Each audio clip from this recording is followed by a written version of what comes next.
Alright, hello and welcome everyone to part 3 of this series. We are going to claim the Red Talon FOB. It is a 5-man 1500 influence base in Trumbull Valley, and I have already cleared it up. All that is left is to claim it.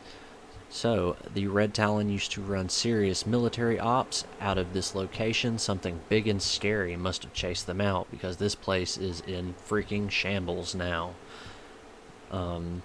It comes with a Clio relay, ransacked Red Talon bunk room, which we'll have to fix, the rancid Red Talon officer quarter, the neglected Red Talon workshop. Never mind, I don't think the bunk room we have to fix.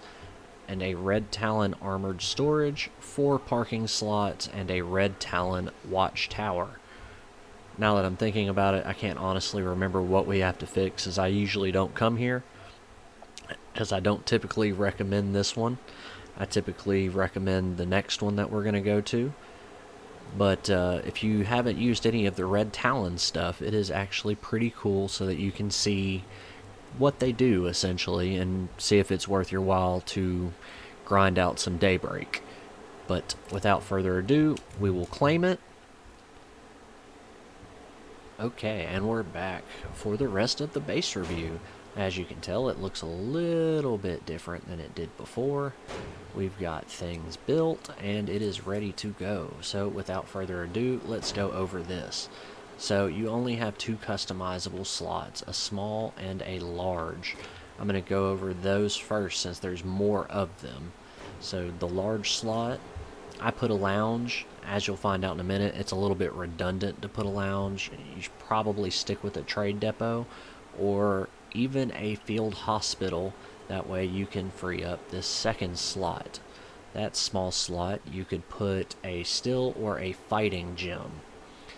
That would probably be the better option, honestly, because you can put your field hospital, do all your infirmary things there, and it's already maxed out. And then here you can put your fighting gym and get your extra health. That is very, very helpful in the lethal zone and even nightmare zone. Now, for the built-ins, I will say there are 4 parking spots once again in this one, so parking is not a problem on this map. But we will start actually with the Clio relay, because I'm going to go ahead and activate it. It will bring us a supply drop, but we will also get attacked by zombies. It does come with a command center. Nothing special about that I know of. Comes with the Red Talon storage, so it's a level 3 plus an extra 35 max ammo, so up to 70 ammo and 35 to everything else. Then we will get on to the Red Talon stuff. So we have the officers' quarters, which gives you 2 beds and 10 morale for privileges of rank, but it does cost 1 material per day. I put a white noise machine in, so it is 20 morale per person. Fantastic boost. Comes with cleaning the toilets, which is a plus 10 for 30 minutes. And then it also has the meta-analysis, which gives you a 50% facility action speed bonus for an hour and a 25% build action speed for 1 hour, which is nice when you're trying to get your base built up. You can schedule building as well, gives you an additional 2 labor for an hour, once again helping you get the base built quickly and efficiently. And survival retrospective, which is a 33% increase in experience rate for 1 hour, can be handy at lower levels. But this is probably one of the better Red Talon facilities, to be quite honest. It is very useful because of the extra morale. Make sure I'm not getting attacked. Then we will go to the workshop. So the workshop is a level 3, and it comes with an automatic passive weapon repair. I will tell you that is a very, very small amount of passive weapon repair. Not even really enough to be concerned with. It does come with power, so you don't have to have electricity for your base in order to have electricity at the workshop, which is handy. And then it does all of the other standard stuff that a level 3 would do. You can salvage and repair, you can build whatever you need, you get 1 material per day, and then I have a salvage furnace, so I get bonus parts, and it costs me 1 fuel to have that. That's just my mod slot. It's what I tend to use. Pretty good to have, just because it'll start you out very quickly with a level 3 workshop rather than having to spend the materials to get to a level 3 workshop. Then the Red Talon bunk room. So this one is extremely mid, I'm going to go ahead and tell you now. So you get +5 beds, which we'll just go ahead and break that down. That's 7 influence per bed, so that's 35 influence. But you lose 5 morale per person. So if you have an 8-man group like I do, that is 5 morale times 8, that's 40. So I'm gaining 35 and losing 40 for having it. Now I'm making that a little bit better since I have a comfy chair, which gives me 3 per, so that's another 24.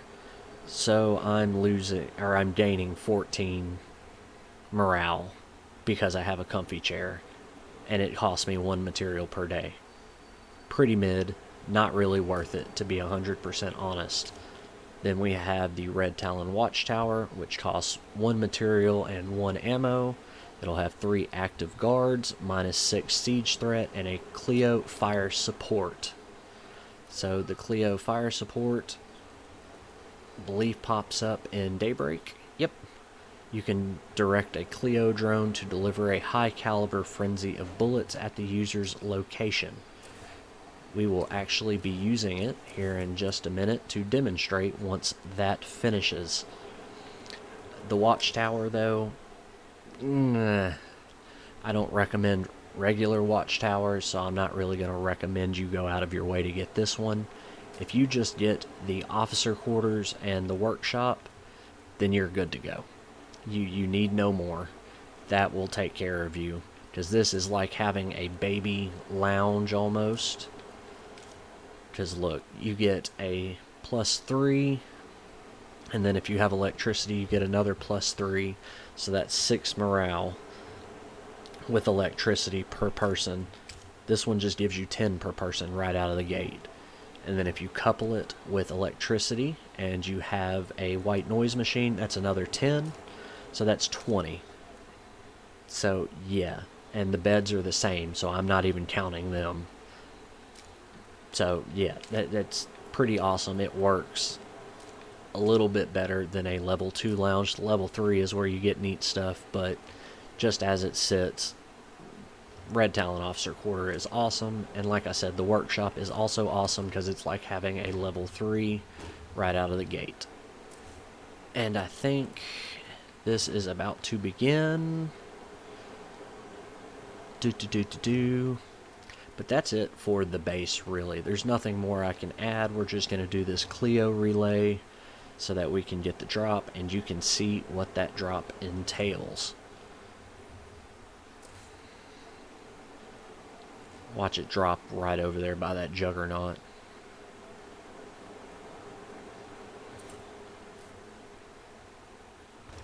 Oh, we will prepare our home for a zombie attack, because all the noise from that Clio drop, which is right over here, will draw them in. Which, while we're defending the base, it is pretty neat. It does have this second floor right here, as well as over there, and over there. So you have multiple spots you can see from up high, and then the walls have those nifty little spots where you can shoot out. Oh, we get a feral. Where are you at, Mr. Feral?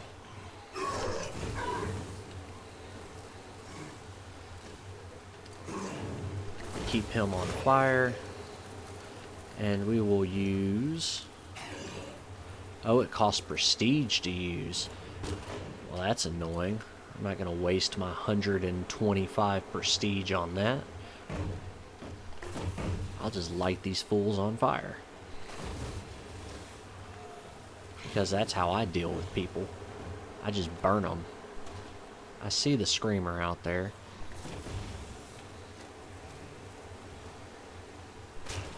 Walk into the fire and flame. So this is standard zone also. I do have to say that. These sieges can be far more intense once you get into the lethal zone. Because this is pretty tame as far as a siege would go. Another feral. I'm gonna light my boys on fire because I don't care.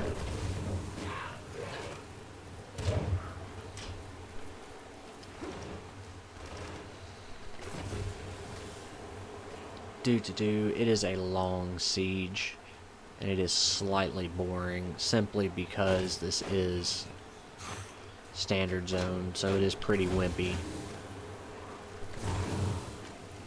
As far as sieges go, like I said, I'm just going to keep running around and lighting everybody on fire.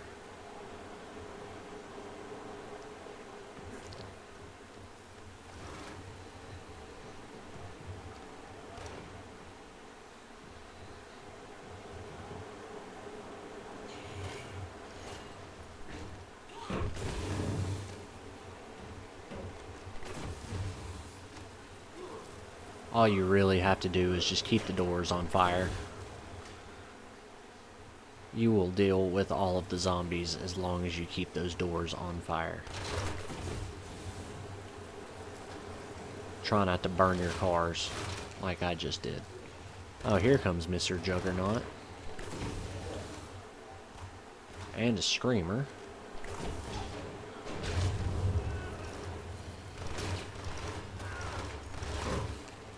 I don't know if he can fit through that door or not. If he does, he's gonna get owned.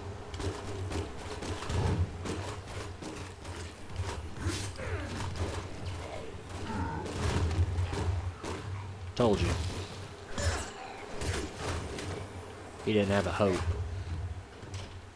He just walked into a frickin' Red Talon base and got absolutely owned. Alright, and that is complete. So, where did it just deposit?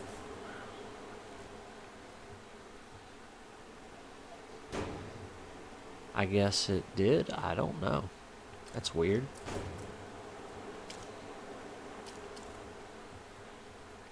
I could have sworn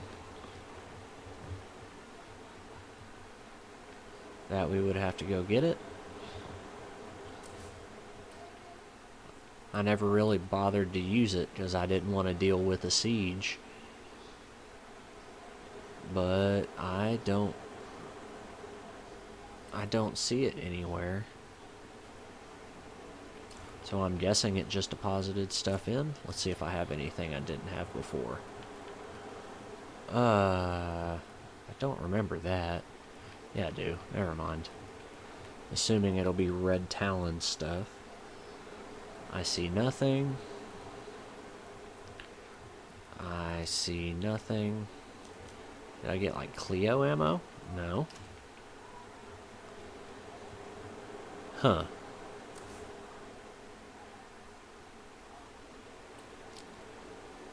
I guess maybe the game glitched out. I have heard that being a problem on this. I thought it was on the beta, not the standard game, but I'm not seeing anywhere to pick up. Oh, what is that? No, never mind. Got my hopes up for no good reason. But on that very undramatic conclusion, I will draw this portion of the episode to an end. Unfortunately, we did not get to see what was in the supply drop because it did not appear. Or maybe I'm just dumb and I don't see it, which is very, very, very likely. But if you enjoyed the episode, or episodes I should say, because I'm going to upload this at the same time as the base review itself, please drop a like and subscribe to me so you can see when the next episode comes out. I will be starting my lethal playthrough on this map by the end of this week, so episodes will be coming at around that time. And as always, I appreciate your time. I'm the ADHD Gamer, and I'll see you on the next one.